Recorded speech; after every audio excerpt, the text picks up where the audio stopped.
ఈ కరుణాకర్ రెడ్డి పెద్ద డకాయిట్, అవినీతికి రారాజు, అవినీతి అక్రమాలకు ప్రెసిడెంట్. ఆయన మాట్లాడతాడు అవినీతి గురించి.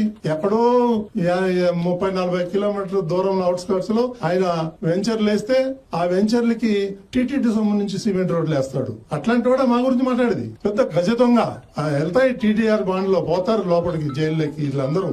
లాస్ట్ టైం వాళ్ళ పీరియడ్ అయిపోగానే 1600 నుంచి 2000 కోట్లకి టెండర్లు పిలిచి 10% 15% తీసేసుకుని అవార్డు చేసి వెళ్ళిపోయాడు. మళ్ళీ మేము వచ్చి చేసే లోపల అవి 70% 80% ఆ దొంగలు కూడా కాంట్రాక్ట్ ఉందో ధన కట్టేశారు. ఈ విధంగా ఎన్ని అక్రమాలు చేశాడంటే కరుణాకర్ రెడ్డి. నేను వేరే వాళ్ళని ఎవరిని విమర్శించట్లా. ఎంతో కొంత మిగిలిన అధ్యక్షులందరూ కూడా ఎంతో కొంత అందరూ దేవుడికి సేవ చేసిన వాళ్ళే. వాళ్ళు నేనేమంటలే. ఈ ఏదైతే గజదం ఉన్నాడో కరుణాకర్ రెడ్డి అనే రాష్ట్రీయులు ఎవడైతే ఉన్నాడో వాడు తిరుమలని భ్రష్టు పట్టిస్తున్నాడు. ప్రతిదీ పొద్దున్న లేస్తే సాయంత్రం దాకా వాడు అని కొడుకు ఇద్దరు దందాలు తప్ప వేరేదేం లేదు అక్కడ. వాడేదో పెద్ద బీరాలు రమ్మంటే ఛాలెంజ్ చేస్తారా? నీ ఆయంలో ఏమేమో అవినీతి జరిగిందని నేను ప్రూవ్ చేస్తా.